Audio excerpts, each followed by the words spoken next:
Di saat bola mata terpana, di saat bulan menjadi gelap, dan di saat matahari dan bulan dipersatukan.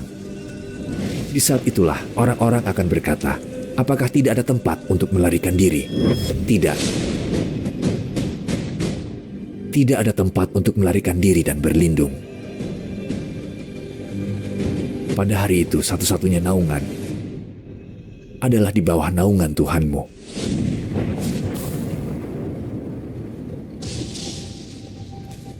Hari penghakiman. Hari yang ditunggu semua orang dengan rasa takut dan penasaran.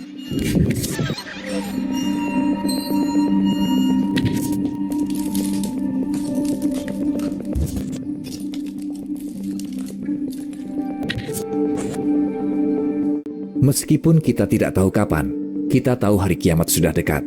Bagaimana bisa? Karena ada banyak hadis terkait hal ini. Rasul Shallallahu Alaihi Wasallam menjelaskan bahwa akan muncul beberapa kejadian sebelum dimulainya hari kiamat. Lalu apa saja kejadian-kejadian itu? Kamu akan terkejut setelah tahu apa saja kejadian tersebut. Mari kita membahas tanda-tanda yang menunjukkan bahwa kiamat sudah dekat. Apabila langit terbelah, dan apabila bintang-bintang jatuh berserakan, dan apabila lautan dijadikan meluap, dan apabila kuburan-kuburan dibongkar, maka setiap jiwa akan mengetahui apa yang telah dikerjakan dan yang dilalaikannya. Surat Al-Infitor ayat 1-5. Apakah kamu takut jika hari kiamat sudah dekat? Kapan hari itu akan datang? Renungkan setiap tanda-tanda berikut ini. Tanda ini menunjukkan seberapa dekat kita dengan hari akhir. Beberapa tanda ini akan muncul sebelum hari kiamat. Tanda-tanda ini pelanggaran nyata perintah agama oleh manusia atau keruntuhan moral. Tanda-tanda ini akan muncul seiring kita mendekati akhir zaman. Dan mau tidak mau, akan tetap terjadi. Ini disebut tanda-tanda besar. Pertama, kita akan bahas tentang tanda-tanda kecil, kemudian tanda-tanda besar.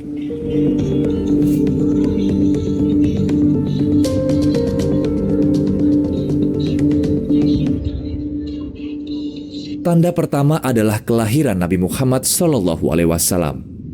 Rasul SAW kita diutus ke dunia ini untuk memperingatkan manusia dan membawa kabar baik tentang surga. Sebagai Rasul terakhir yang diutus, lahirnya Rasul terakhir dianggap sebagai tanda utama dari tanda-tanda kecil.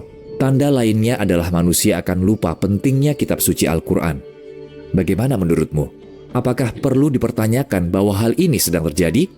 Sebagian besar dari kita memiliki Al-Quran, kitab yang paling penting dalam hidup kita. Hanya sebatas menyimpannya saja, ya kan? Kalau kita menanyakan pada diri sendiri, kapan terakhir kali kita membaca Al-Quran, kita akan menyadari bahwa kita sudah lupa betapa pentingnya Al-Quran.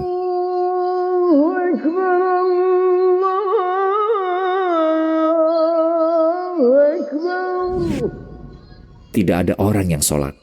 Untuk memahami berapa persen orang yang sholat, perhatikan di sekelilingmu, di sekolah atau kantor.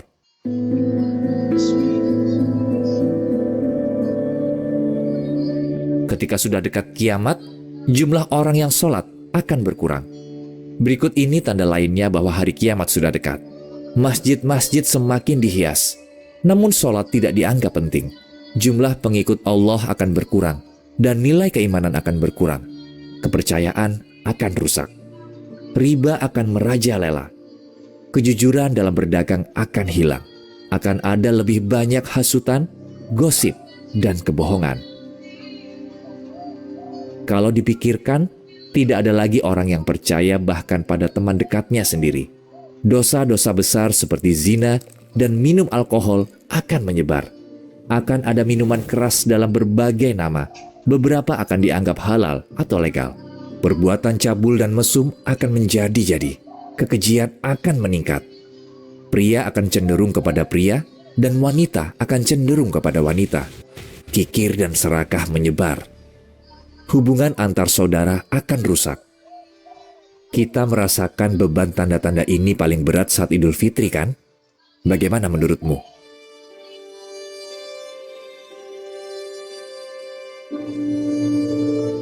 Yang tua tidak sayang kepada yang muda, dan yang muda tidak hormat pada yang tua. Angka perceraian dan jumlah anak lahir di luar nikah akan meningkat pesat. Kegiatan jihad dan khotbah akan ditinggalkan. Hanya ilmu pengetahuan dan keagamaan yang dipelajari. Renungkanlah baik-baik. Sejak kecil kita hanya belajar beberapa konsep dalam pelajaran agama. Kita pergi ke masjid saat liburan, belajar baca kitab suci Al-Quran. Hanya itu pengetahuan agama yang kita punya. Hukum alam akan terganggu. Banjir, gempa bumi, malapetaka seperti kebakaran akan meningkat di dunia. Tambang-tambang akan hancur. Pembunuhan akan meningkat. Gedung-gedung tinggi akan dibangun. Qadar atau takdir dan akhirat akan disangkal. Sudahkah kamu sadari ini semua?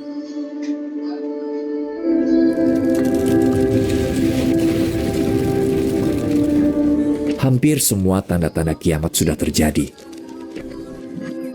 Jika tanda-tanda ini sudah terjadi, itu artinya hari kiamat sudah dekat. Manusia sudah memasuki tahap akhir. Sekarang, tentang tanda-tanda besar hari kiamat. Dabat al-ard, binatang buas dari perut bumi. Dan apabila perkataan ketentuan masa kehancuran alam telah berlaku atas mereka, kami keluarkan makhluk bergerak yang bernyawa dari bumi yang akan mengatakan kepada mereka bahwa manusia dahulu tidak yakin kepada ayat-ayat kami. Surat An-Naml ayat 82. Tidak banyak informasi tentang binatang buas dari perut bumi. Namun di Al-Quran disebutkan bahwa ia akan muncul dari bumi dan memisahkan yang beriman dan yang kafir. Binatang buas ini akan muncul tepat sebelum hari kiamat dan dianggap sebagai salah satu tanda besar hari kiamat. Ada berbagai pemaknaan tentang bagaimana hal ini akan terjadi. Yang paling penting adalah kejadian ini merupakan salah satu tanda besar. Dan berita baiknya adalah orang beriman akan selamat dari bahaya ini atas izin Allah. Ya'juj dan Ma'juj. Suku Ya'juj dan Ma'juj akan menyebabkan kerusakan besar bagi umat manusia. Dan kejahatan mereka juga merupakan salah satu tanda besar hari kiamat. Mereka berkata, "Wahai Zulkarnain, sungguh Ya'juj dan Ma'juj itu makhluk yang berbuat kerusakan di bumi. Maka bolehkah kami membayarmu imbalan agar engkau membuatkan dinding penghalang antara kami dan mereka?" Surat Al-Kahfi ayat 94. Dalam kitab suci Al-Quran kita dijelaskan bahwa karena penghalang yang dibuat oleh Zulkarnain ini, suku Ya'juj dan Ma'juj perusak ini tidak bisa menyerang manusia lain. Dan mereka akan keluar di akhir zaman dan akan menyerang umat manusia. Hingga apabila tembok Ya'juj dan Ma'juj dibukakan dan mereka turun dengan cepat dari seluruh tempat yang tinggi. Dan apabila janji yang benar hari berbangkit telah dekat, maka tiba-tiba mata orang-orang yang kafir terbelalak. Alangkah celakanya kami benar-benar lengah tentang ini. Bahkan kami benar-benar orang yang zalim. Surat Al-Anbiya ayat 96-97. Beberapa meyakini bahwa suku ini tidak lain adalah mereka yang menjajah bangsa-bangsa muslim, membakar semua perpustakaan, mengakhiri masa kejayaan muslim, mengembalikan muslim ke masa kegelapan. Suku Manchu dan suku Mongol. Seiring kita menuju akhir zaman, akan ada suku manusia, perusak, penyebar teror di bumi, melebihi Ya'juj dan Ma'juj. Tentu Allah lebih mengetahui. Dajjal. Dijelaskan kemunculan Dajjal adalah salah satu kejadian paling mengerikan di dunia. Dajjal dijelaskan dalam hadis sebagai pembohong, penipu, dan sengaja mencabur adukan yang baik dan buruk, benar dan salah. Seseorang yang berhias untuk menyembunyikan wujud aslinya. Ada banyak Dajjal. Setiap abad punya Dajjal masing-masing. Sebuah hadis menerangkan jumlah mereka akan mencapai 30. Dajjal di hari kiamat memiliki kedudukan khusus. Salah satu dari mereka adalah Dajjal besar. Selain itu juga ada Dajjal Islam, Sufyan. Berdasarkan keterangan ini, Sufyan akan muncul dari para muslim.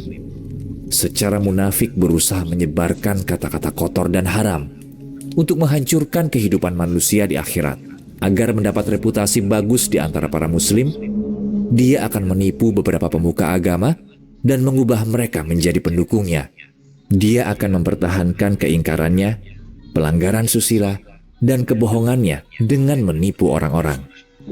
Namun, tidak semua orang bisa mengenali Dajjal dan Sufyan. Tidak semua orang tahu bahwa mereka Dajjal. Cara mengetahuinya yakni dengan punya keyakinan kuat, dan akan muncul mata batin dari keyakinan ini. Mahdi. Setelah Dajjal, dari keturunan Nabi Muhammad SAW akan muncul Mahdi.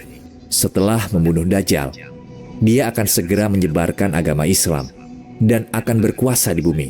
Semua kejahatan akan hilang dan keadilan akan terbentuk. Mahdi diterangkan memiliki kepribadian mulia. Dia datang di akhir zaman, seraya dibimbing oleh Allah menuju jalan yang benar. Dia akan memimpin orang-orang menuju jalan kebenaran, terutama orang-orang Muslim. Dia akan menegakkan keadilan di dunia yang penuh dengan penindasan dan ketidakadilan. Dia akan menyelamatkan para kafir dan mereka yang keyakinannya masih ragu-ragu dari kegelapan.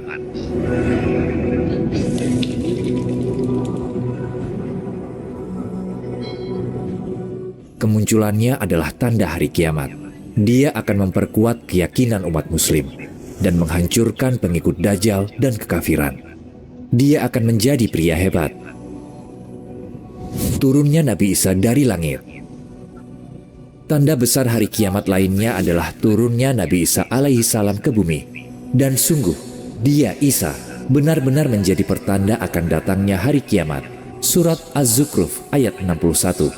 Banyak dari kita yang tahu kisah Nabi Isa alaihi salam. Dia salah satu dari 4 rasul utama. Dia lahir dari Maryam tanpa seorang ayah. Sebagai bukti kekuasaan Allah, ketika dia berusia 30 tahun, dia diberikan amanah sebagai rasul. 3 tahun kemudian, dia diangkat ke surga oleh Allah.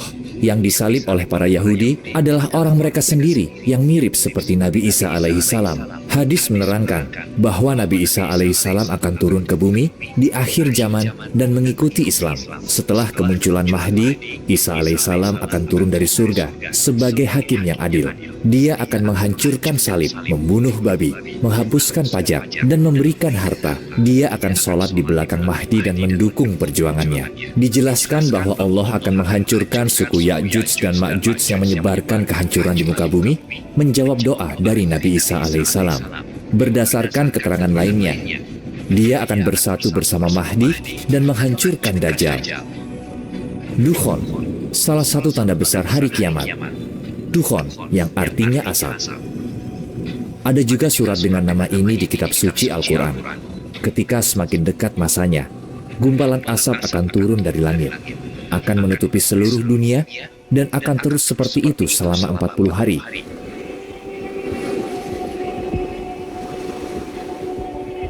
Udara akan jadi sangat amat panas. Yang beriman akan sedikit terpengaruh oleh asap ini, seperti terkena flu ringan. Dan para kafir dan munafik akan terguncang seperti sedang mabuk. Terbitnya matahari dari ufuk barat. Ini salah satu tanda terbesar dari hari kiamat. Kalau kamu renungkan baik-baik, benda angkasa terus mengikuti jalur mereka dalam orbitnya yang sempurna.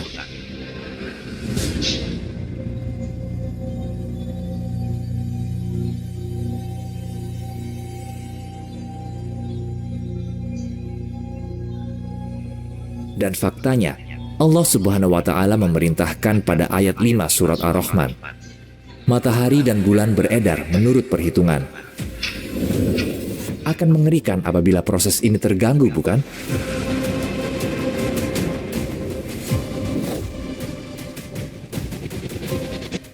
Pencipta dan penguasa alam semesta Allah Subhanahu wa Ta'ala, ketika tiba waktunya mengakhiri kehidupan manusia di bumi, akan menghancurkan tatanan yang dia buat dan dirikan atas kehendaknya. Saat itulah ketika matahari akan terbit dari barat. Orang-orang yang melihat ini pasti mengerti bahwa akhir dunia sudah tiba, karena pintu tobat sudah tertutup. Kesadaran ini tidak akan menolong mereka. Semua sudah terlambat. karena kesempatan sudah terlewatkan. Penyesalan hanyalah sia-sia.